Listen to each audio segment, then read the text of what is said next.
안녕하세요. 오늘 10년 된 레거시 PHP 모노리스 갈아엎은 후기라는 제목으로 발표하게 된 포트원 CTO 장도라고 합니다. 반갑습니다. 네, 포트원은 2014년부터 런칭해서 운영한 아임포트라는 결제 인프라 서비스의 새로운 이름인데요. 저희가 10년 이상 서비스를 운영하다 보니까 누적된 비효율이나 시스템의 노후화로 인해서 굉장히 많은 문제들을 겪었습니다. 오늘은 포트원 팀이 어떻게 이런 문제들을 대처하고 또 극복해 왔는지에 대해서 들려드리려고 하는데요. 우선 제가 발표 제목에 사용한 레거시라는 표현에 대해서 생각을 해보고 싶습니다.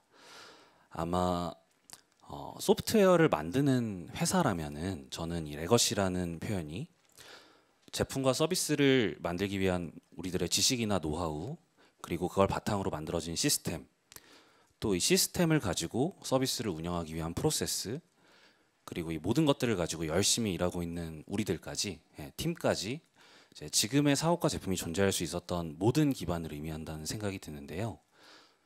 레거시는 서비스의 모든 역사, 맥락, 시행착오를 전부 담고 있는 결정체 같은 것이기 때문에 우리가 앞으로 서비스를 어떻게 개선을 하든 뗄래야 뗄 수 없는 긴밀한 무언가인 것 같습니다.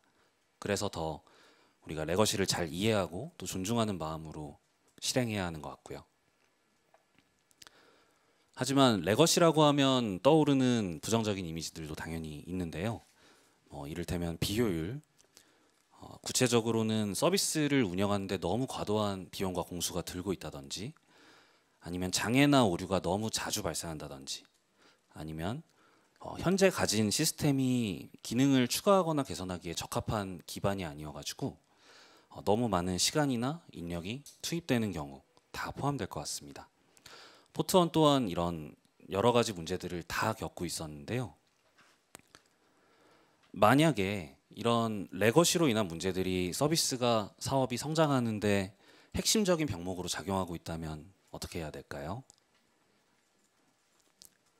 우리가 이런 문제들에 대해서 일시적인 우회로를 택하거나 단기적으로 쉬운 길을 갈 수도 있지만, 우리가 앞으로의 10년을 준비한다면, 긴 시간축에서 이 문제를 바라본다면 결국 굉장히 진지하게 근본적인 수준의 개선을 이뤄야 될 겁니다.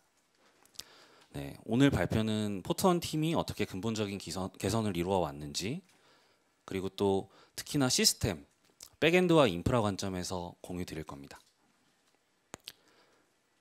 우선 포트원의 레거시 시스템이 어땠는지부터 설명드리고 싶은데요.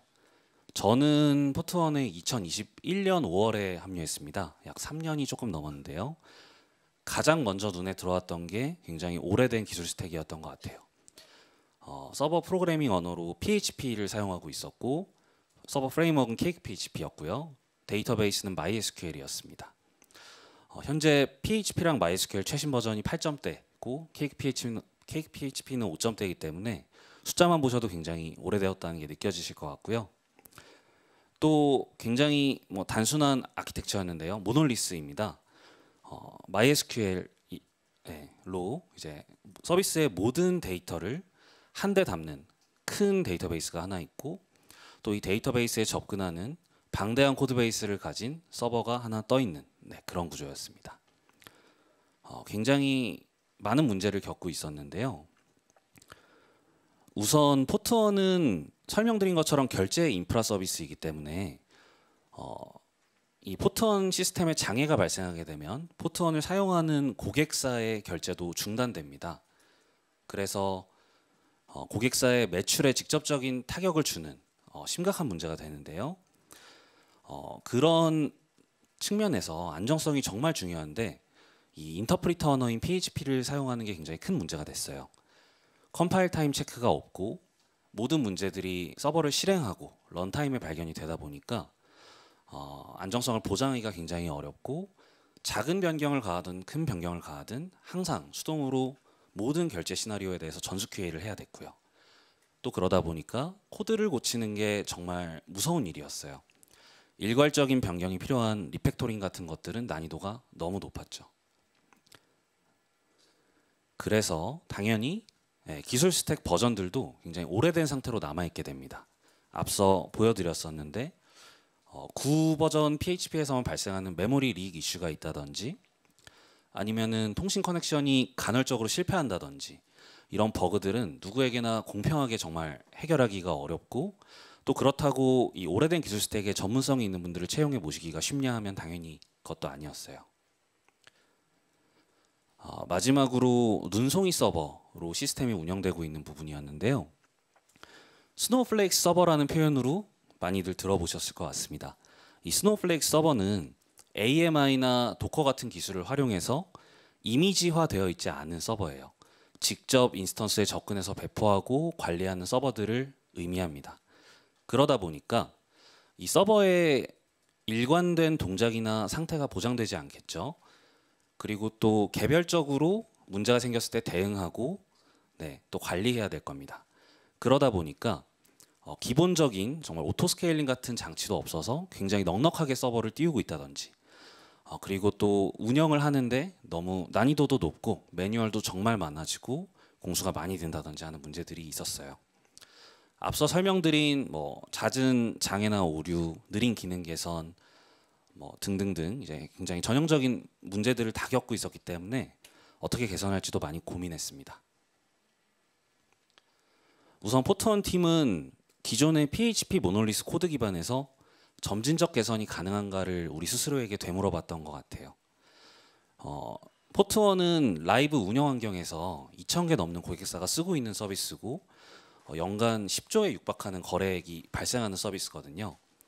그러다 보니까 이 개선을 한다는 게 달리는 기차에서 바퀴를 갈아 끼는 것 같은 일이고 그러면 당연히 점진적 개선을 해야만 한다. 저도 그게 정석이라는데 너무 동의하는데요. 불행히도 테스트 코드도 거의 없었고 또 정적 검사되는 언어가 아니기 때문에 난이도가 너무 높았어요. 결국 작은 변경을 가하든 큰 변경을 가하든 모든 변경이 전수 테스트를 요구했습니다. 그러다 보니까 어차피 전수 QA 할 거라면 더 안정적이고 효율적인 새로운 기술 스택으로 제작성하는 게 낫지 않을까 하는 생각도 자연하게 하게 됐고요. 근데 그럼에도 불구하고 전체 시스템을 한 번에 제작성해서 한 번에 런칭하는 건 너무 위험한 일이겠죠. 점진적 배포는 필요하기 때문에 이 시스템을 여러 단위로 쪼개서 제작성하자라는 결론에 이르게 됩니다. 그리고 이 시스템은 의존성이 서로 최대한 적은 데이터 단위로 나눠져서 구상하게 되고요. 그렇게 그럼 제작성을 하게 되면 배포는 점진적으로 하더라도 기존과 같은 모놀리식 시스템으로 만들까? 아니면은 마이크로 서비스 구조로 쪼개서 별도의 여러 개의 서버로 나눠서 배포할까? 이것도 이어서 고민을 하게 됐는데요. 우선 당시 레거시 모놀리스에서 겪고 있던 큰 문제 중 하나가 제가 합류했던 당시만 해도 엔지니어분이 20분이 넘게 계셨어요. 근데 이 모놀리스 구조에서 코드베이스가 모든 부분이 서로 간결합되어 있다 보니까 작업을 했는데 관계없는 부분에서 문제가 돼서 오류가 발생한다든지 장애가 발생한다든지 하는 일들이 굉장히 많았고 결과적으로 확신을 가지고 기여하려면 코드베이스의 이모저모를 다 알아야 되는 그런 상황이었습니다. 그러다 보니까 새로운 분이 입사하셔도 온보딩 하는데 6개월 이상의 기간이 소요되기도 했고요. 작업이 무섭고 난이도가 높은 건 당연했고 또 조직 내에 이제 어느 팀이나 가장 오래 근속하고 맥락을 많이 알고 계신 분들이 계실 것 같은데요. 이런 서너 분 정도의 분들에게 항상 질문 공세가 쏟아지는 그런 상황이었어요. 결론적으로 엔지니어 분들이 20분이 넘게 계시지만 팀 성과는 거기에 비례해서 전혀 늘어나지 못하고 있는 상황이었고 이런 것들을 해소하려면 우리가 또 새롭게 만들어서 제작성할 시스템도 동일한 문제를 겪지 않으려면 마이크로 서비스 구조로 가야겠다. 여러 맥락으로 잘 분리된 시스템 안에서 각자 담당하는 마이크로 서비스의 맥락만 알면 작업할 수 있게 해야겠다라는 생각을 했습니다. 그래서 포트원 팀은 MSA 구조를 도입하기로 결정하는데요. 이 MSA 구조는 갑론을박이 많은 주제인 것 같습니다. 기본적으로 MSA를 구축하고 기반을 만드는 데만 정말 많은 공수가 들고 시스템 복잡도는 당연히 높아지는데요. 포트원 팀도 그런 기술적인 측면을 알고 있었지만 결국 팀의 확장성 측면에서 도입했다고 보시면 될 것 같아요. 마이크로 서비스 구조를 채택하기로 했으니 어떤 인프라 기반에서 뛰어야 될지도 결정해야겠죠. 우선 포트원 팀은 원래도 AWS를 쓰고 있었고 큰 고민 없이 도입하기로 했습니다. 가장 큰 이유는 이 높은 점유율에 기반한 네트워크 효과예요. AWS의 점유율이 높다는 것은 기업이 DevOps 또는 SRE 인력을 채용할 때도 가장 AWS 기반의 전문성을 가진 분들을 찾기가 쉽다는 의미고, 또 그런 부분을 엔지니어 분들도 알고 계시기 때문에 역으로 AWS 기반에서 전문성을 얻어야겠다, 커리어를 설계해야겠다라는 생각을 하시게 됩니다. 그래서 이 점유율 기반으로 결정했고요. 또 두 번째로 인프라를 코드로 정의하는 IAC 스택인데요. 테라폼 쿠버네티스 헬름 차트가 대표적입니다. 제가 앞서서 스노우플레이크 서버의 어려움에 대해서 말씀드렸는데, 이 서버뿐만 아니라 인프라도 수동으로 관리되고 상태가 잘 추적되지 않으면 관리하기가 정말 어렵겠죠. 그래서 코드로 인프라를 관리하면 코드 리뷰라는 안정적인 과정을 통해서 안전하게 배포도 할 수 있고, 문제가 있어도 바로 롤백할 수 있고, 또 변경 이력을 다 추적할 수 있어서 관리가 용이합니다. 마지막으로 챗옵스인데 아마 데브옵스와 백엔드 직군이 나눠져 있는 팀들이라면은 공감하실 것 같은 주제가, 서비스를 만들고 인프라에 변경사항을 가하는 배포를 요청하거나 할 때 인프라 팀이 전부 수동으로 대응하시는 건 너무 어려운 일일 거예요. 그래서 자동화된 배포 도구 백오피스 툴을 만들게 되는데요. 요거를 프론트엔드 콘솔 페이지를 만들기보다는 다들 쓰시는 슬랙이나 팀즈 같은 사내 메신저에서 워크플로우를 실행하면 배포할 수 있도록 구성을 했습니다. 공수는 작은데 UX가 꽤나 괜찮은 편입니다. 인프라에 대한 고민을 어느 정도 마치고 서버는 그럼 어떻게 만들까? 여기에 대해서도 고민을 했는데요. 서버에서 가장 중요한 기술 스택은, 그리고 가장 깊게 의존하는 부분이 프로그래밍 언어인 것 같아요. 그리고 포트원 팀은 이 PHP의 단점에 대해서 누구보다도 뼈저리게 느끼고 있는 상황이었기 때문에 PHP를 계속 쓰자는 사실 선택지는 존재하지 않았습니다. 그래서 다른 언어로 넘어가긴 넘어갈 건데 20분이 넘는 엔지니어분들이 계시다 보니까 개별 구성원별로 선호하는 언어를 자유롭게 사용할까, 아니면 팀 전체적으로 주력 언어를 도입할까도 굉장히 논란이 많은 주제였어요. 포트원은 주력 언어를 정하기로 결정하는데 무엇보다도 저희가 PHP에서 탈피하는 대전환기를 맞이하는 시기에서 새로운 언어로 새롭게 제작성한 시스템이 언어에 대한 숙련도가 낮아서 또 다른 기술 부채를 막 양산하는 그런 결과를 낳는 게 가장 큰 위험 요소라고 생각이 되어서 주력 언어를 정하기로 했습니다. 조직의 노하우가 분산되지 않고 빠르게 숙련도를 갖출 수 있겠죠. 하지만 그렇다고 해서 모든 서버를 한 언어로만 구현하자는 아니었고, 기술적인 동작이나 도메인에 따라서 특장점이 있는 다른 언어 사용의 여지는 남겨두기로 했어요.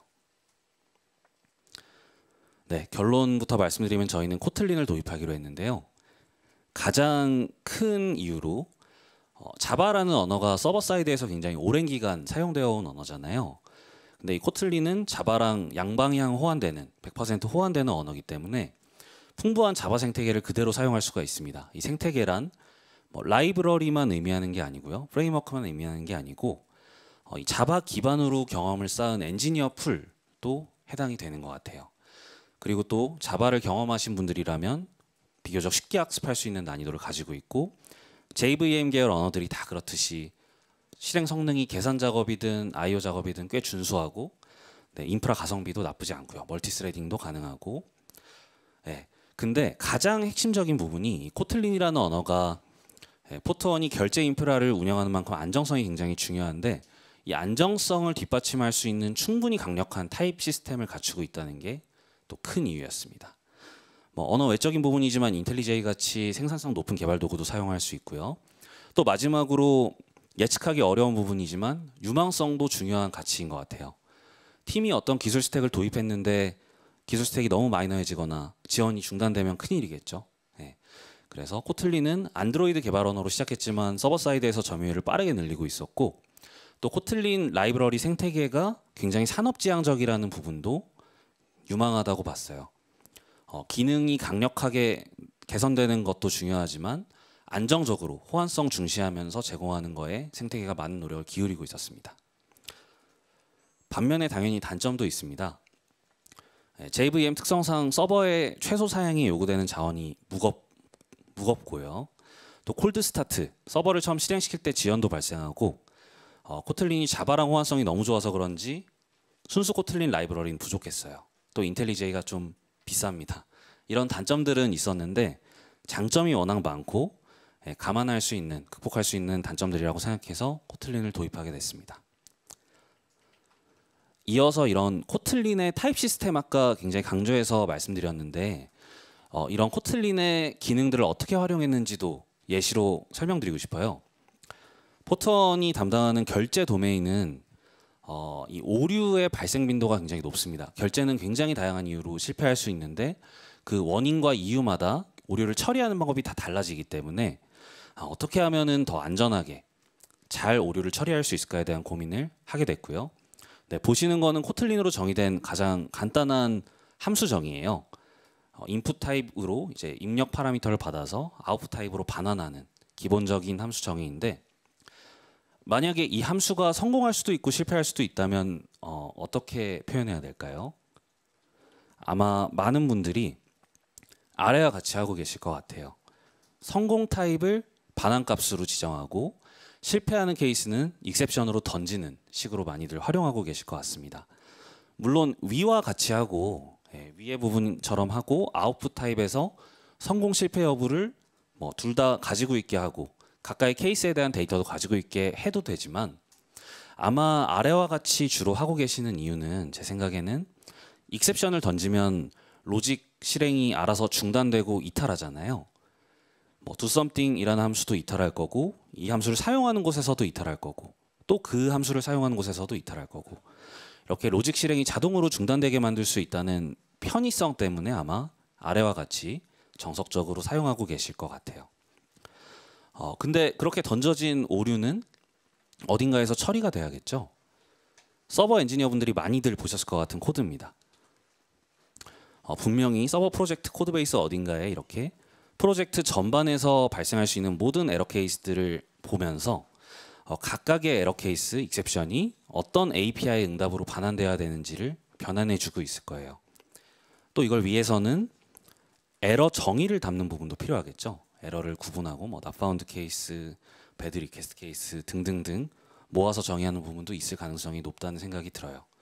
이렇게 익셉션 기반 오류 처리가 굉장히 전통적이고 나쁘지 않은 방법이지만 오류 정의하고 처리하는 부분이 중앙화되고 굉장히 커진다는 아쉬움이 있습니다.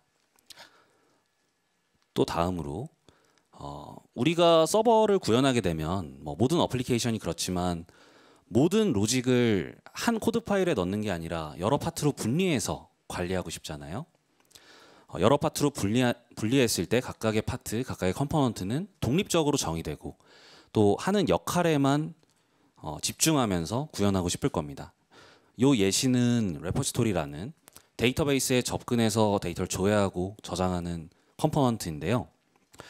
이 컴포넌트를 설계하고 구현한다고 상상을 해보면 뭐 조회할 때는 대상 엔티티가 없을 때 not found 에러를 주고 싶을 수 있고 뭐 저장할 때는 데이터 정합성이 안 맞아서 뭐 유니크 컨스트레인트를 어긴다든지 해서 데이터 컨플릭트 익셉션이 발생할 수가 있는데 이런 것들을 구현할 때 분명히 어떤 익셉션을 반환해야 되지 하면서 앞에 있는 에러 정의도 쳐다보게 되고 없으면 추가도 해줘야 될 거예요. 그리고 또 요 레포지토리의 용례뿐만 아니라 그러면 내가 이 익셉션을 던지면 API 응답은 어떻게 나가지 하면서 요 코드도 보고 있을 겁니다. 다시 말해서 모든 컴포넌트가 오류를 정의하고 처리하는 부분에 간결합됩니다. 우리는 이 컴포넌트 관점에서만 생각할 수 없고 이 컴포넌트의 기능뿐만 아니라 API의 전체적인 용례까지 검토하면서 코드를 작성하게 돼요. 이게 두 번째 단점이고요. 또 하나의 예시를 보여드릴 텐데 이 레포지토리한 컴포넌트를 사용하는 서비스라는 컴포넌트의 예시예요. 이 친구는 엔티티를 생성하는 create default라는 위의 함수와 아래 create custom이라는 함수를 가지고 있는데 위의 함수는 엔티티를 기본값으로 그냥 생성해서 레포지토리 save 함수를 통해 저장하고 아래 함수는 사용자로부터 입력 정보를 받아서 입력 정보 기반으로 엔티티를 만들어서 저장합니다. 그러면은 레포지토리 세이브를 호출할 때 데이터 컴플리트 익셉션이 동일하게 발생할 수 있지만 위의 함수에서는 서버 기본 값으로 생성했는데 오류 났으니까 인터널 에러, 내부 에러, 500 에러로 처리하고 싶을 수 있고, 아래와 같은 경우에는 사용자가 입력을 잘못 주셨구나 라고 판단해서 배드 리퀘스트 익셉션을 내고 싶을 수도 있겠죠. 이렇게 동일한 에러도 컴포넌트의 관점에서 의미가 달라질 수 있는데, 이런 것들을 처리하는 방법이 익셉션 기반 오류 처리에서는 트라이 캐치를 해야만 하고, 또 이런 과정은 타입 세이프티가 없기 때문에, 타입 안정성이 없기 때문에 누락될 수도 있고, 또 캐치하더라도 스로어블 타입을 상속받는 모든 익셉션이 다 나올 수 있기 때문에 어떤 오류 케이스가 반환되는지도 알 수 없다는 게 큰 문제예요. 만약에 이 레포지토리의 예시에서 우리가 세이브할 때 데이터베이스 일시적인 오류를 나타내는 unavailable 익셉션을 추가하고 싶다. 그리고 이 케이스에는 재시도를 한번 하고 싶다 라고 생각할 수 있는데, 이렇게 에러 케이스가 추가되더라도 앞에 서비스 코드에서 아무것도 안 고쳐도 컴파일 에러가 발생하지 않으니까 오류 처리에 대한 책임도 오로지 개발자한테 전가되는 측면이 있습니다. 정리하면 익셉션 기반 오류 처리의 문제점은 오류 정의하고 처리하는 부분이 중앙화되고, 각 컴포넌트를 설계할 때 그 오류 정의 및 처리하는 부분에 간결합된 상태로 설계를 해야 하고, 오류 케이스가 타입으로 명시되지 않아요.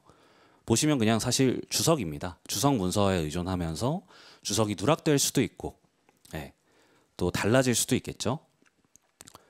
타입 명시 불가능하고 주석에 의존해야 되고, 또 필요한 오류 처리가 누락될 수 있다. 이런 아쉬움들을 포트원 팀에서는 타입으로 극복하고자 했어요. 타입으로 극복하려면 결국 코틀린이 제공한 함수 정의에서 반환 타입을 활용할 수밖에 없습니다. 그래서 이 위에가 익셉션으로 정의된 함수 시그니처라고 한다면은 아래와 같은 방식으로 함수를 정의하게 돼요. 이 함수가 either라는 데이터 타입을 반환하는데, either는 두 가지 제네릭 타입 파라미터를 가집니다. 여기선 failure, success, 그러니까 실패 케이스와 성공 케이스를 가지고, 이 either라는 자료형은 간단히 말해서 두 타입 중 하나의 값을 가진다. 이렇게 이해하시면 됩니다. 그리고 또 관례적으로 성공 실패를 나타내는 경우에는 왼쪽 타입의 실패를 나타내게 돼요. 이 either는 직접 구현하는 것도 그렇게 어렵진 않지만 코틀린의 경우에는 arrow라는 라이브러리를 활용했습니다. 네, 요 either 기반으로 레포지토리를 다시 정의해 봤어요. get이랑 save 함수가 either를 반환하고 있죠. 그리고 실패 케이스에는 get은 get error, save는 save error를 반환하고, 이 save error, get error는 shield 타입으로 정의가 돼요. one-of라고 보시면 되는데, get error는 not found 케이스를 가지고 있고, save error는 데이터 컨플릭트 또는 unavailable 오류 케이스를 가지고 있게 됩니다. 이렇게 정의하면 별도의 주석이 필요하지 않아요. 타입상으로 다 의미가 알 수 있게 전달이 되기 때문에 주석을 사용할 필요도 없고, 또 개별 오류 케이스가 익셉션으로 정의될 필요도 없겠죠. 네, 이렇게 정의된 레포지토리를 어떻게 활용하는지도 보여드리고 싶은데요. 코드가 조금 길어 보이지만 설명을 들으시면 충분히 쉽게 이해하실 수 있을 겁니다. 레포지토리를 사용하는 서비스라는 컴포넌트의 예시예요. 이 서비스는 1번 파트를 보시면 update라는 함수를 가지고 있는데요. 엔티티의 id를 받고, 또 이 엔티티를 수정하는 modify라는 익명 함수를 받아서 실제 데이터베이스에 바꿔서 저장해주는 역할을 하는 함수고요. 반환 타입을 보면은 실패할 때 업데이트 에러를 반환하는데, not found, id에 대응되는 엔티티가 없거나, invalid modify, 뭔가 허용되지 않는 modify 함수가 제공되었거나, 이렇게 실패 케이스가 있고, 성공하면 그냥 유닛, 반환 값을 데이터를 반환하지 않고 끝나는데요. 이 함수가 하는 일은 굉장히 간단해요. 레포지토리 get으로 데이터 조회해서 바꾸고 저장해주면 되겠죠. 이제 1번의 마지막을 보면 either 블록을 열고 있고요. arrow에서 제공하는 기능입니다. 설명드릴게요. 일단 2번으로 넘어가 봅시다. 2번에서는 레포지토리 get 함수를 통해서 id에 대응되는 엔티티를 조회하는데요. recover라는 메소드가 눈에 띄실 거예요. 요거는 이제 레포지토리 get의 반환 타입이 either로 나오니까 만약에 왼쪽 타입 실패 케이스가 나왔을 때 어떻게 핸들링할지를 정의하는 함수예요. 익셉션으로 치면 트라이 캐치의 캐치인 거죠. 근데 캐치랑 다른 거는 스로어블 타입으로 나오는 게 아니라 이더에는 왼쪽 타입이 명확하게 정의가 되어 있기 때문에 그 타입으로 에러가 반환됩니다. 타입이 유실되지 않기 때문에 해당 오류 케이스에 대해서 뭐 코틀린으로 치면 when, 다른 언어에선 스위치 같은 문법을 활용해서 이그저스티브 매칭할 수 있겠죠. 컴파일 타임에 완벽하게 모든 에러 케이스가 처리되는 걸 보장할 수 있는 방식이에요. 네, 여기서는 단순히 레포지토리의 낫바운드 에러를 업데이트 에러의 낫바운드 에러로 바꿔주기만 하고요. 그리고 바인드를 하는데 이 바인드는 앞서서 익셉션을 왜 쓰냐 했을 때 실패했을 때 로직이 자동으로 중단되고 이탈되게 하는 게 편해서 쓴다는 말씀을 드렸었습니다. 바인드가 똑같은 역할을 합니다. 이더의 값에 대해서 값이 성공값, 오른쪽 값이면 그대로 그 성공값을 반환하고요. 실패하면 이더 블록의 전체 결과를 왼쪽에 해당 실패값으로 바꾸고 로직을 중단시켜 버려요. 그러니까 익셉션을 사용하는 거랑 비슷하게 로직을 작성할 수가 있는 거죠. 네, 조회가 끝났으니 모디파이로 엔티티를 바꾸고요. 3번으로 넘어가서 바뀐 엔티티를 레포지토리 세이브로 저장하는데요. 여기는 오류 처리하는 예시를 좀 풍부하게 넣어봤습니다. 네, 세이브할 때는 데이터 컴플리트로 실패할 수가 있고 언어베일러블로 실패할 수도 있는데 데이터 정업성이 맞지 않아서 데이터 컴플리트로 실패하게 되면 업데이트 함수의 관점에서 이 에러를 해석합니다. 여기서는 데이터 정업성이 깨졌으니 모디파이 함수가 잘못됐어 라는 의미로 인밸리드 모디파이로 바꿔서 오류를 던지고요. 아래 unavailable 케이스의 경우에는 일시적인 오류를 판단하고 레포지토리 세이브를 한 번 더 재시도해요. 저희는 여기서 한 번만 재시도하고 싶습니다. 그래서 이것마저 실패하게 되면 여기서는 그 어떤 곳에서도 명시적으로 펄백하거나 복구할 수 없는 에러가 되기 때문에 타입으로 오류를 처리하는 이점이 없어요. 그래서 그냥 익셉션을 기존처럼 똑같이 던져버립니다. 네, 이런 식으로 이더 기반으로 타입 기반 오류 처리를 할 수 있고요. 타입도 에러 핸들링을 할 수 있습니다.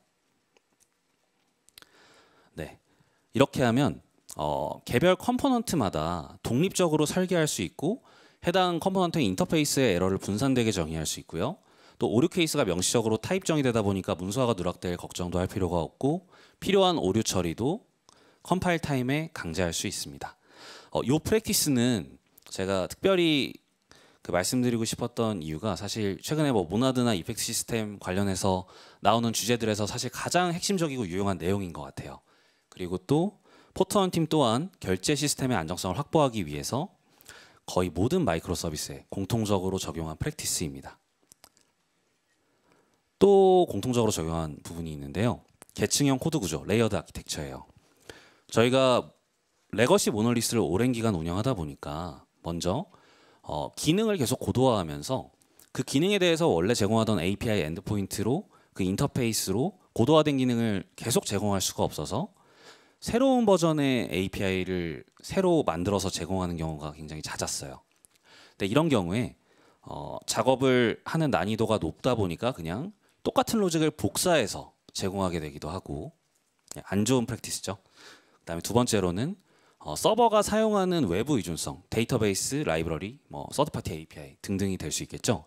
이런 외부 의존성에 대한 코드가 교체하고 싶은데 이 코드들이 프로젝트 전체에 걸쳐서 다 산재해 있다 보니까 교체하는 게 난이도가 너무 높아서 그냥 교체 못하고 계속해서 운영하기도 했습니다. 이런 부분들을 새로 만든 시스템에서는 굉장히 작은 코드 변경만으로 1번, 2번의 상황에서 대응하게 하고 싶었고 그래서 1번과 같은 케이스는 네트워크 프로토콜 API를 제공하는 부분은 프레젠테이션 계층, 외부 의존성을 참조해서 사용하는 코드들은 인프라스트럭처 계층에 격리하고 저희의 도메인과 순수 비즈니스 로직은 도메인 계층에 이런 부분들이 없는 채로 순수하게 둠으로써 크게 보면 3개의 계층으로 이루어진 레이어드 아키텍처를 공통적으로 활용했어요. 테스트도 해야겠죠. 주로 순수하게 작성된 도메인 계층의 경우에는 단위 테스트를 주로 작성했고 인프라 계층에서는 외부 의존성도 실제 호출해서 알아보고 싶었어요. 그래서 컨테이너로 외부 의존성을 실제로 띄워서 통합 테스트를 작성하게 되고요. 또 서버의 전체적인 기능도 당연히 테스트해야겠죠. 서버의 API를 요청하고 응답을 확인하는 엔드투엔드 통합 테스트도 당연히 넣었습니다. 네, 이런 부분들이 이제 서버 쪽에서 공통적으로 적용된 아키텍처고요. 네, 이렇게 마이크로 서비스 구조로 서버를 띄우려고 하면 어떤 API 프로토콜을 사용할지에 대해서도 고민을 당연히 하게 되는데요. 왼쪽은 레거시 시스템, 그리고 오른쪽은 새롭게 띄우는 신규 인프라입니다. 쿠버네티스 기반이고요. 근데 여기 주황색 화살표를 보시면 포트1의 네트워크 바깥에서, 프라이빗 네트워크 바깥에서 사용자가 직접 호출하는 API들이 있고요. 또 이 포트1의 프라이빗 네트워크 안에서 마이크로 서비스들끼리 참조하거나 아니면 레거시 시스템에서 참조하고 사용하는 이런 API들이 있어요. 이 두 가지에 대해서 둘 다 고려를 했습니다. 근데 이런 API 프로토콜을 결정할 때 저희는 협업 관점에서 결정해야겠다는 생각을 했어요. 아마 프론트엔드, 백엔드가 둘 다 계시는 팀에서는 이 API를 중심으로 협업을 해보신 경험이 있을 것 같은데요. 이 팀 내에 API를 제공하는 사람들과 또 사용하는 사람이 둘 다 계시기 때문에 이 API를 만들고 리뷰하고 이런 과정들이 굉장히 중요한데 그런 과정의 효율성을 가장 깊게 고려했어요. 우선 협업이 잘 되려면 서버의 기능을 구현하기 전에 API 인터페이스 먼저 작성하고 리뷰할 수 있어야 된다는 생각을 했습니다. 소위 스키마 퍼스트라고 하는데 당연히 자명하게 API 인터페이스가 먼저 나와야 프론트엔드나 참조하는 다른 마이크로 서비스의 구현이 일찍 시작할 수 있으니까 작업이 빨라지는 거는 당연하고요. 근데 이 스키마 퍼스트는 훨씬 더 그것보다도 중요한 부분입니다. 왜냐하면 이 API를 리뷰하고 논의하는 과정에서 우리가 구현해야 될 스펙이 명확하게 정해지고 애매했던 기획적인 부분 그리고 이 스펙의 스코핑 이런 것들이 명확하게 확정되기 때문에 팀이 더 적은 시행착오로 더 좋은 결과물을 내는데도 기여하는 방식이에요. 그래서 이 스키마 퍼스트가 가능해야 하고 두 번째로 서버에서 API를 구현하셨다는데 문서가 아직 준비되어 있지 않거나 반대로 문서는 준비되어 있는데 아직 사용할 수 없거나 하는 협업상의 어려움을 겪어보신 분들도 많이 계실 텐데요.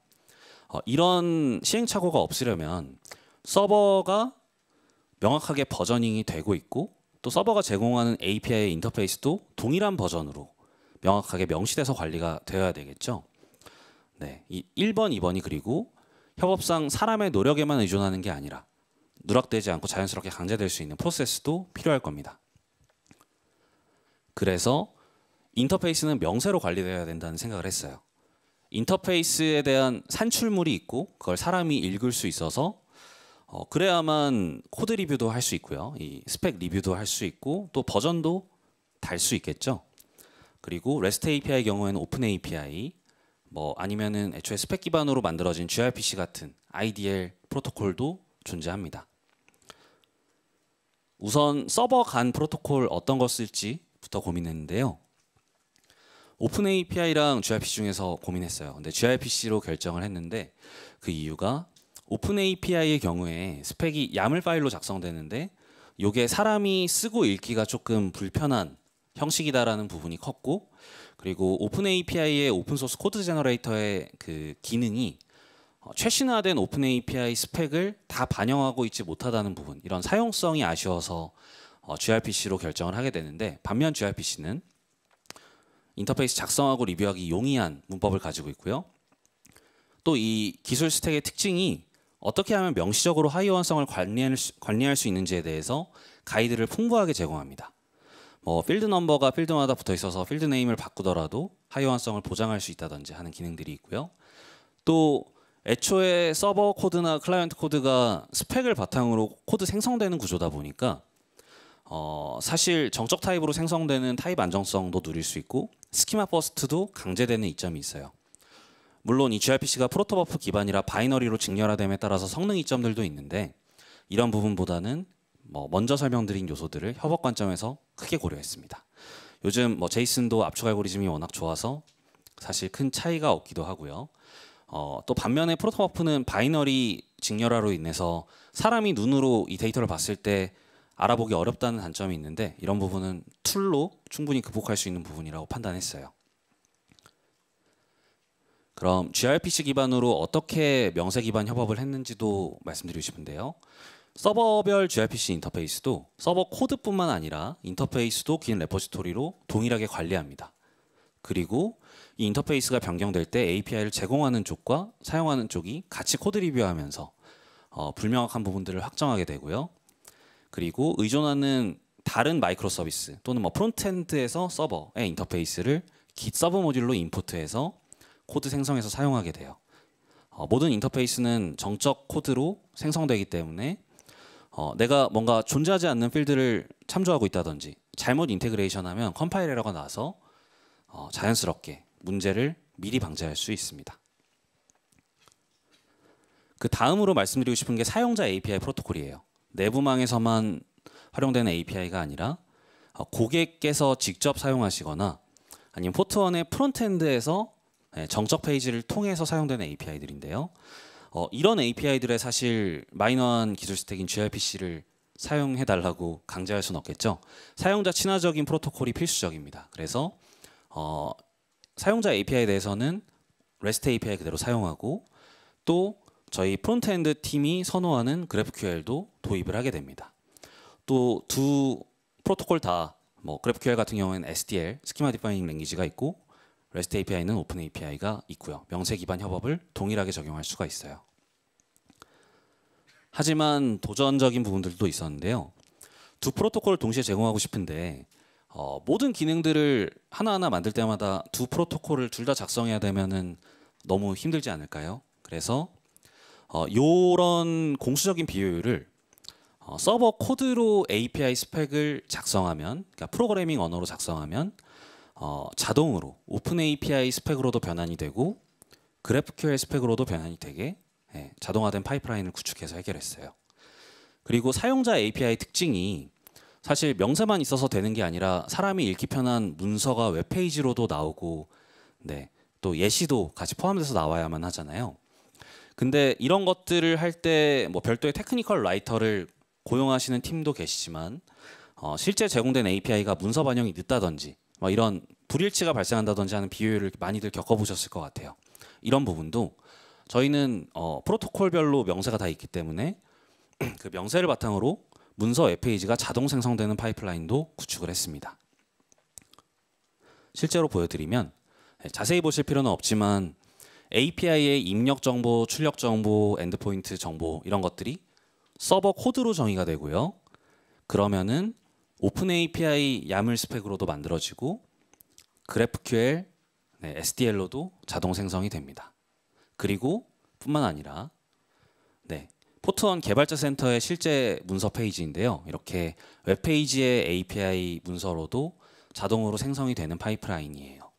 이런 파이프라인을 구축하는 게 공수가 꽤 드는 일인데 그럼에도 불구하고 저희가 장기적으로 협업 효율을 높이고 그리고 또 저희가 사스 제품이다 보니까 인프라 제품이다 보니까 이 개발자 경험이 굉장히 중요합니다. 고객사에서 사용하실 때 불편을 겪으시지 않게끔 이런 자동화된 파이프라인을 구축하게 됐습니다. 이렇게 인프라, 서버 그리고 API 프로토콜까지 고민을 어느 정도 마치고 실제 인프라의 운영 환경에 배포를 해야겠죠. 우선 이 제작성한 마이크로 서비스를 배포하는 데 있어서 원래는 운영 환경에 레거시 서버와 레거시 데이터베이스가 띄워져 있고요. 근데 제가 마이크로 서비스를 그 데이터 단위로 나눠서 제작성한다는 말씀을 드렸을 거예요. 그래서 이 레거시 데이터베이스에 일부 데이터 영역을 참조하는 관리하는 오너십을 가진 마이크로 서비스를 배포하고 이 레거시 서버에서는 해당 데이터 영역에 대해서는 직접 데이터베이스를 참조하는 게 아니라 마이크로 서비스를 호출하도록 바꾸는 거예요. 그리고 이 데이터 영역을 아예 마이크로 서비스가 관리하는 데이터베이스로 옮겨버리면 무중단으로 심리스하게 배포할 수 있겠죠. 그래서 이런 이상적인 배포 시나리오로 사실 실제로 많이 배포를 했는데 이게 안 되는 케이스도 사실 많았습니다. 대표적으로 모든 로직이 이렇게 깔끔하게 일부 데이터 영역만 참조하는 게 아니기 때문에 그런 기능들은 이렇게 옮길 수가 없겠죠. 그래서 다른 전략도 고안을 하게 됩니다. 많이 사용되는 특정 API의 엔드포인트만 제작성에서 교체하는 거예요. 특히나 마이크로 서비스 이관이 어려운 부분들, 넓은 데이터 영역을 다 참조하고 있어서 그렇고요. 네. 근데 그 모든 이런 API를 제작성할 거면 사실 레거시 시스템을 새로 만드는 거나 다름이 없잖아요. 그래서 가장 사용량이 많은 부분들만 일부 교체하자라는 판단을 내리게 됩니다. 이런 부분들은 주로 계산보다는 I/O 작업이 많았고요. 또 트래픽이 굉장히 많기도 하지만 트래픽 피크에 따라서 이 트래픽의 변동성도 굉장히 높았어요. 그러다 보니까 I/O 성능이 좋고 또 콜드 스타트 상황에서 지연이 없고 또 그러면서도 정적 타입과 쉬운 학습 난이도를 가지고 있는 고로 제작성하기로 했습니다. 파워러라는 법칙을 들어보신 분들도 계실 텐데요.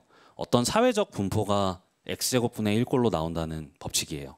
대표적으로 세상에 단어가 많지만 주로 사용되는 단어는 몇천 개밖에 안 된다든지 하는 예시들인데 코드도 마찬가지입니다. 오른쪽은 포트원의 실제 API 호출 통계예요. 근데 보시면은 사용량이 정말 많은 API들은 서너 개밖에 안 돼요. 그래서 1%의 코드가 99%의 요청을 처리한다라는 말은 다시 말하면 1%의 코드만 제작성해도 99%의 지표를 개선할 수 있다는 말이죠. 그래서 이렇게 효율이 높은 부분에 집중해서 API 엔드포인트를 제작성하게 됩니다. 그 결과로 비약적인 개선을 이뤘어요. 99%의 요청에 대해서 레이턴시가 60배 개선되고 최대 레이턴시는 500배가 개선되고요. 또 코어당 처리할 수 있는 API의 수가 14배 넘게 늘어나서 인프라 가성비도 좋아졌습니다. 네, 이렇게 마이크로 서비스로 교체하기도 하고 엔드포인트별로 교체하기도 했는데 이런 방법들은 기존 시스템의 인터페이스를 그대로 두고 동작 그대로 호환되게 제작성하는 방법이에요. 하지만 역시나 이 두 방법으로도 안 되는 케이스들이 있겠죠. 동작 그대로 제작성할 수 없는 경우가 그러한데 하이 호환성 보장하는 난이도가 너무 높거나 그러니까 동작이 너무 복잡해서 그럴 수 있겠죠. 아니면 애초에 하이 호환성을 유지할 요인이 없는 경우. 제가 내부 동작뿐만 아니라 인터페이스가 그 자체로 기술 부채인 경우라고 표현했는데 포트원에서 오랜 기간 제공해온 API 세트가 딱 이 케이스였어요. 포트원은 아임포트 시절부터 공개 API를 제공하면서 하이 호환성을 단 한 번도 깬 적이 없습니다. 10년 동안이요. 이게 이제 고객 경험상 사실 되게 좋은 부분이에요. 안정적으로 호환성을 유지하면서 API를 제공하는 부분은 좋은데 기능을 계속 고도화하면서 필드를 덕지덕지 추가하고 고치다 보니까 그 인터페이스가 지금 봤을 때 가장 깔끔하고 좋은 인터페이스라고 하기는 좀 어렵겠죠. 그래서 이런 부분은 리팩토링 하기보다 그리고 또 동작도 너무 복잡하기 때문에 어렵기 때문에 과감히 새롭게 구축해야겠구나 라는 생각을 했습니다. 대표적으로 말씀드린 사용자 API가 그러했고 또 결제 상태 관리 모듈도 그랬어요. 이 결제 상태 관리 모듈은 사실 마이크로 서비스로 다 떼내고 결국 남은 부분이라고 생각하셔도 무방합니다. 뒤에 설명드리겠습니다. 우선 사용자 API에 대한 고민을 시작했는데 왼쪽 부분을 보시면 이 레거시에서 모놀리스에서 제공되고 있던 API는 사실 그대로 제공을 하면 돼요. 호환성을 유지하면서 그대로 제공을 하되 마이크로 서비스 영역, 이 오른쪽 영역에서 새롭게 API를 어떻게 제공할까에 대한 고민이 많았고요. 또 내부 프로토콜과 사용자 API 프로토콜도 다르기 때문에 특히나 고민을 많이 했습니다. 포트원 팀은 처음에는 마이크로 서비스 구조의 이점을 살려서 각 서비스의 배포 독립성을 유지하기 위해서 개별 마이크로 서비스에서 제공할 수 있는 API를 사용자 API도 REST API랑 GraphQL로 제공하는 방법을 사용했었어요. 이게 배포 독립성도 유지되고 굉장히 린하게 실행할 수 있어서 좋은데요. 반면에 각각의 마이크로 서비스가 팀별로 나눠지다 보니까 일관된 스타일과 컨벤션을 가지고 사용자 API가 제공되지 않았습니다. 이거는 포트원을 사용하는 고객의 관점에서 너무 치명적인 부분이잖아요. 공용으로 사용하는 결제 금액 같은 데이터의 형식이나 공용 인엄의 값들이 막 다르다든지 하는 심각한 문제들이 발생을 했고 그래서 적어도 이 사용자에게 제공하는 공용 API만큼은 중앙화된 게이트웨이에서 제공하자는 결정을 내립니다.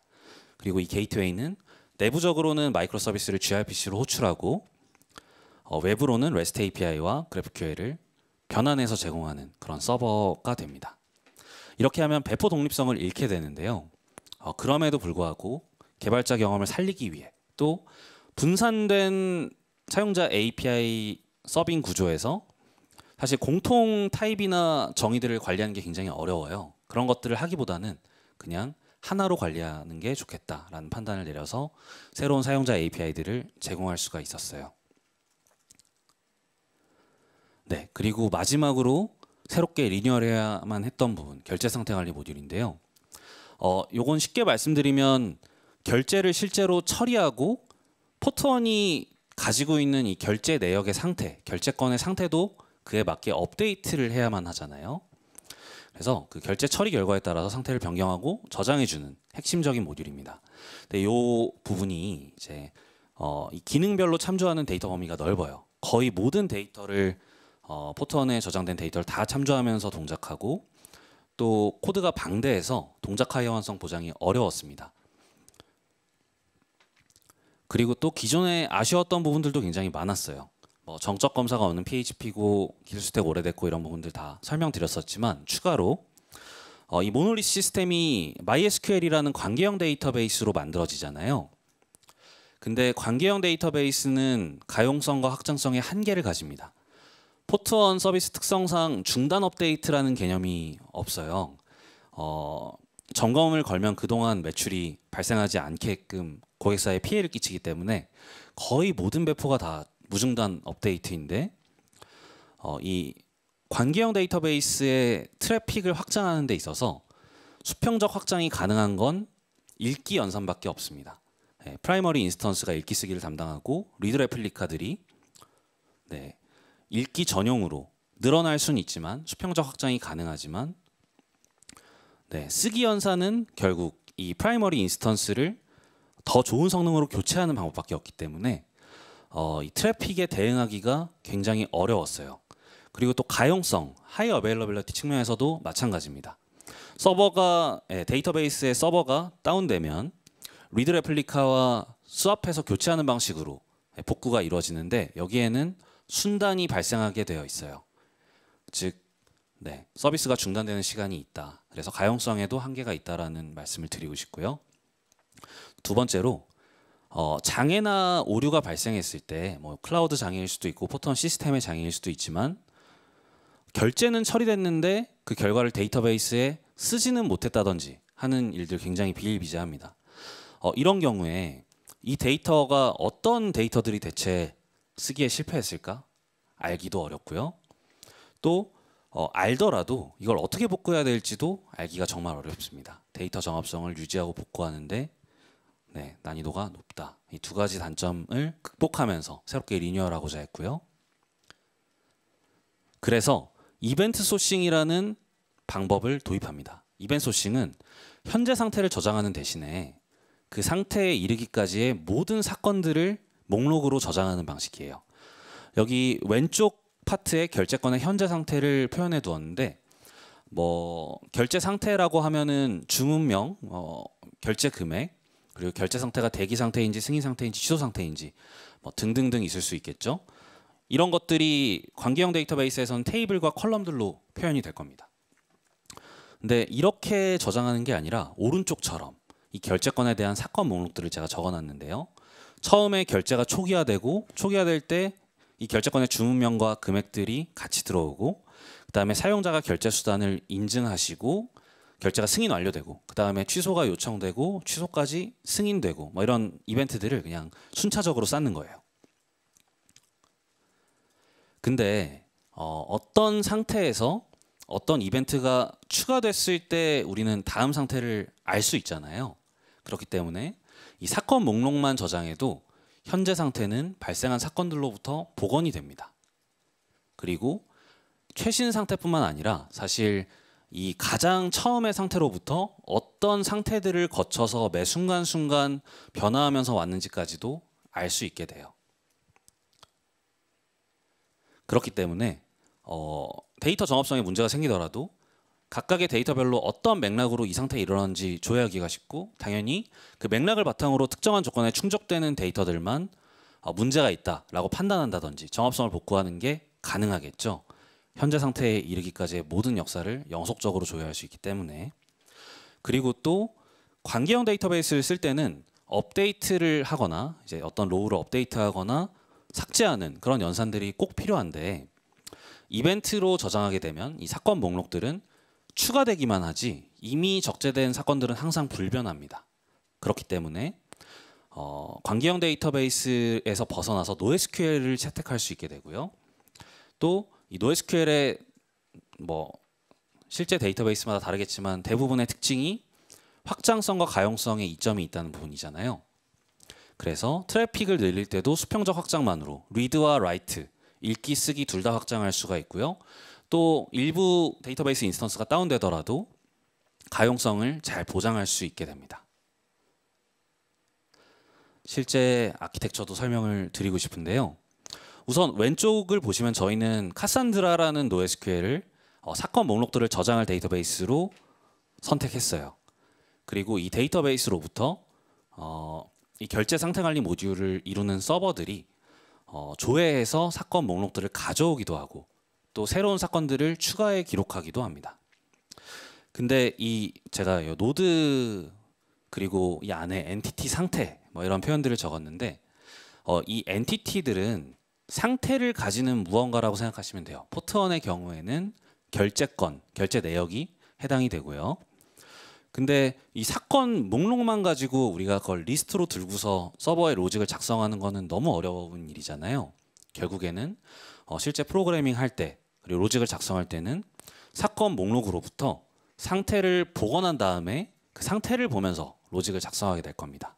그렇기 때문에 각각의 노드, 이 서버들은 사건을 조회해서 이 목록으로부터 상태를 복원한 다음에 메모리에 띄워서 들고 있게 돼요. 그리고 포트원 시스템으로 치면 하나의 결제건만 한 서버가 들고 있지는 않겠죠. 여러 결제건을 들고 있을 거고 여러 엔티티를 들고 있게 되니까 한 서버 노드가 여러 엔티티를 가지고 또 전체 클러스터가 여러 서버 노드를 가지는 식으로 부하 분산이 이루어져요. 여러 엔티티가 있더라도 잘 나눠 가짐으로써 요청된 트래픽이 늘어나더라도 서버를 계속 추가하면 더 트래픽을 확장해 처리할 수 있게 되는 구조입니다. 하지만 한 가지 도전적인 부분이 있는데요. 이 시스템에는 어떤 엔티티가 대체 어떤 노드에 있는지를 알아야 요청을 처리할 수 있다는 도전적인 부분이 있어요. 사용자가 요청을 처리할 때 분명히 내가 상태를 조회하거나 변경하고 싶은 엔티티가 대체 어떤 노드에 떠 있는지를 알아야 거길 찾아가서 요청을 잘 거기로 전달해서 응답을 받을 수 있지 않겠어요? 그래서 어떤 엔티티가 몇 번 노드에 있다, 몇 번 엔티티가 몇 번 노드에 있다를 일종의 테이블 형태로 관리할 필요가 있습니다. 그리고 이 테이블이 굉장히 가변적이에요. 엔티티가 내려갈 수도 있고 서버 노드가 추가돼서 옮겨갈 수도 있고요. 또 기존에 떠있던 서버 노드가 내려가서 기존 엔티티들이 다른 곳으로 다른 노드로 이관되어야 할 수도 있습니다. 이렇게 변하는 상태에서 심지어는 정합성이 잘 유지된 채로 이 테이블이 관리가 되어야 해요. 만약에 똑같은 엔티티가 노드 1번에도 뜨고 2번에도 떠 있다라고 하면 그리고 1번, 2번의 노드에 거의 동시에 상태를 추가하는, 변경하는 요청이 주어지게 되면 각자 다른 이벤트를 데이터베이스에 적재하게 될 거예요. 그러면은 해당 엔티티의 상태가 완전히 정합성을 유지하지 못한 채로 깨지는 경우들이 생깁니다. 그래서 모든 각각의 엔티티에 대한 작업은 시퀀셜하게 언제나 직렬적으로만 수행되어야 한다는 보장이 필요합니다. 그래서 액터 모델과 같은 아키텍처가 필요하고요. 네, 제가 이 엔티티가 어떤 노드에 있는지에 대한 테이블을 정합성 유지하면서 관리하는 게 중요하다는 설명을 드렸는데 요걸 하는 두 가지 방법이 있습니다. 첫 번째로 각각의 클러스터를 이루는 각각의 노드들이 분산된 자료 구조, CRDT와 같은 형태로 이 테이블을 관리하는 거예요. 근데 이 방법은 트래픽이 정말 명확하게 잘 분산되고 확장성, 가용성이 높다는 측면이 있지만 그 어려운 부분도 있습니다. 기본적으로 분산 자료 구조를 만드는 알고리즘이나 이 클러스터링 로직이 굉장히 복잡해요. 그래서 이 노드들 간에도 리더 노드를 선출하고 데이터 수정의 권한을 어디에 주고 이런 상호작용들이 실시간으로 일어나게 되는데, 만약에 네트워크 파티션 같은 장애가 일어난다든지 네트워크가 클라우드 레벨에서 분산돼서 이 클러스터가 두 개로 쪼개진다든지 하는 상황에서 대체 현재 어떻게 시스템이 망가졌고 어떻게 복구해야 될지를 알기가 굉장히 어렵습니다.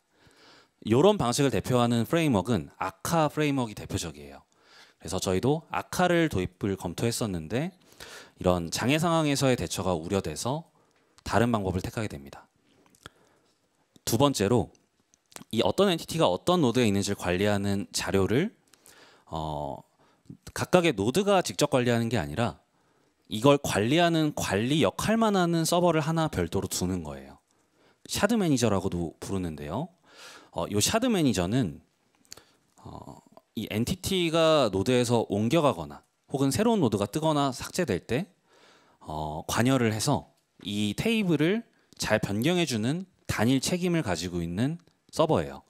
이렇게 하면은 이게 마치 단일 실패점처럼 보일 수 있잖아요. 그리고 트래픽이 분산되지 않을 것처럼 보이지만 실제로는 이 샤드 매니저는 이 테이블을 분산된 스토리지에 보관합니다. 다이나모 스타일의 데이터베이스가 될 수도 있고 그냥 파일 시스템이 될 수도 있는데 그 시스템은 얼마든지 레플리케이션 될 수 있기 때문에 가용성이 높고요. 또 노드들은 샤드 매니저에 직접 물어보는 게 아니라 그 스토리지로부터 테이블을 받아서 실행될 수 있고요.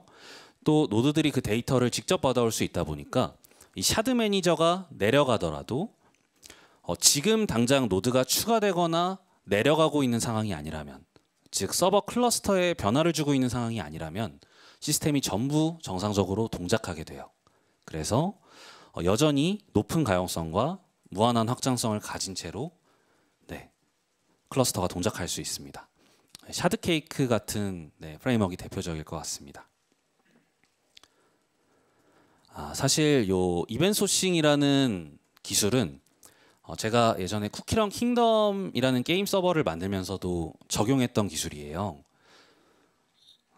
포트원에서는 결제권의 상태를 관리하는 데 사용했지만 이 기술은 복잡한 상태 변화를 가지는 대부분의 도메인에 범용적으로 적용할 수 있는 기술입니다.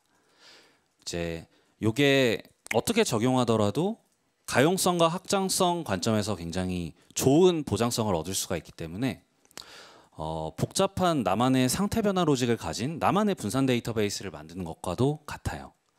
그래서 현재 도메인에 적용할 수 있을 것 같다면은 한번 리서치해 보시기를 또 권해드리고 싶은 게, 이게 또 몇 안 되는 이런 분산 시스템에 대한 잘 확립되어 있는 기술이기 때문에 추천드립니다. 하지만 단점도 있는데요. 이벤트 소싱의 특징이 사건 목록으로 데이터베이스에 저장하면은 상태 기반으로 복잡한 조건을 걸어서 줘야 한다든지 통계 데이터를 얻는다든지 하는 거 굉장히 어렵겠죠. 포턴으로 치면 결제건의 금액이 2만 원 이하인 목록들만 조회해줘. 특정 네이버 페이를 쓴 결제건만 조회해줘. 이런 것들이 굉장히 어렵습니다. 그래서 이런 고도화된 조회 용례를 위해서는 조회 전용 데이터베이스를 별도로 둬야만 해요. 그리고 이벤트를 사건 목록을 저장한 데이터베이스에 추가가 감지되면 이게 큐에 쌓이고, 그러면은 데이터 인제스터가 각각의 변화가 있었던 엔티티에 대해서 최신 상태를 조회해서 가져와서 조회 전용 데이터베이스에 덮어 쓰는 식으로 데이터를 계속해서 동기화해 줍니다. 저희는 복잡한 검색이나 필터링 조건의 조회를 위해서 오픈서치를 사용했고요. 또 차트와 같은 통계 데이터를 좀 고도화된 형태로 얻기 위해서는 드루이드를 사용했습니다. 근데 이렇게 하면 이게 꼭 조회 전용 데이터베이스가 항상 최신본을 가지고 있다고 보장할 수는 없을 거예요. 거의 리얼타임에 가깝지만 1초, 2초 정도의 지연은 분명 발생할 수 있고, 그렇기 때문에 정합성을 유지하기를 기대할 수는 없고, 단지 최종적으로는 정합성이 유지될 것이다 라고 기대할 수 있는데요. 근데 이런 복잡한 조회 유즈 케이스들은 대부분 높은 수준의 정합성 레벨을 요구하진 않기 때문에 포턴에서도 큰 문제 없이 도입할 수가 있었습니다. 또 리뉴얼된 시스템뿐만이 아니라 레거시 데이터베이스인 MySQL에도 똑같이 적용했어요. 관계형 데이터베이스라고 해서 복잡한 필터링 조건 하기 쉽거나 아니면은 뭐 통계 데이터를 내기 쉬운 게 아니죠. 예. 조건별로 인덱스를 다 걸고 이러면은 이게 전부 다 쓰기 연산의 성능 저하로 이어지기 때문에 한계가 있고요. 그렇기 때문에 기존 레거시 데이터베이스도 똑같이 조회 전용 데이터베이스로 한데 모아서 파이프라인을 구축합니다.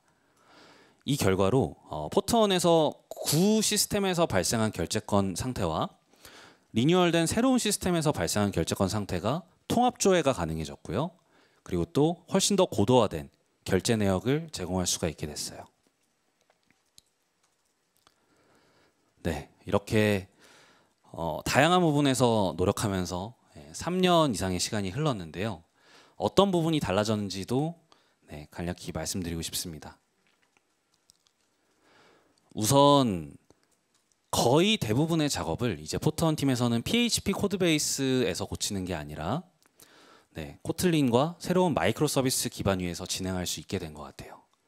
그 결과로 원래는 이 포트원이 대규모 기능 개선이 포함된 배포가 연에 뭐 많아야 2번 아니면 1번 있었던 것 같은데 지금은 굉장히 많이 하고 있습니다. 7번, 8번 적어도 4배 이상 큰 기능들을 배포하고 있고 실제 배포 주기는 훨씬 짧은 2주로 고정이 되어 있고요. 그 결과로 굉장히 많은 새로운 기능들을 런칭할 수 있게 됩니다.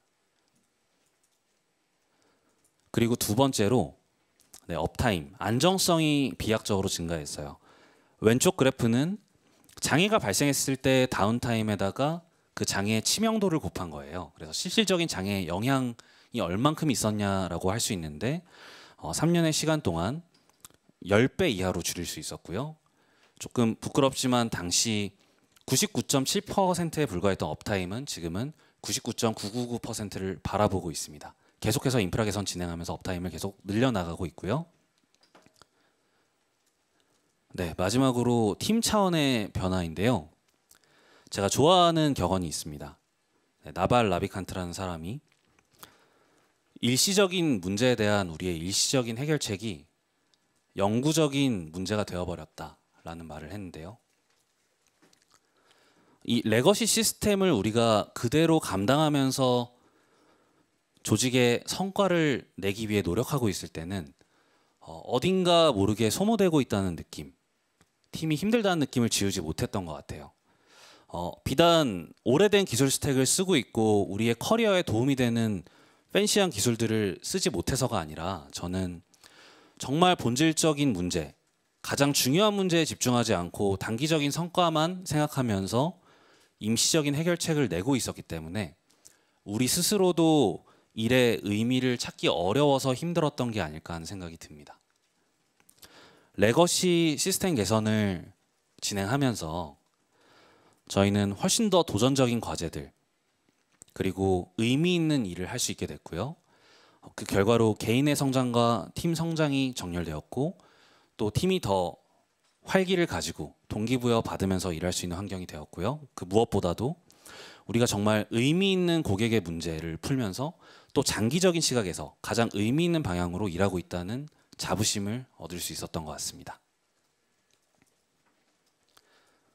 네, 제가 포트원 팀을 대표해서 이 자리에 왔는데요. 포트원에서는 엔지니어분들을 적극적으로 지금 채용하고 있는 상황이고 또 결제를 도입을 고민하시는 고객사라면 주저없이 홈페이지에서 도입 문의해 주시면 너무 좋을 것 같습니다. 이상입니다. 감사합니다.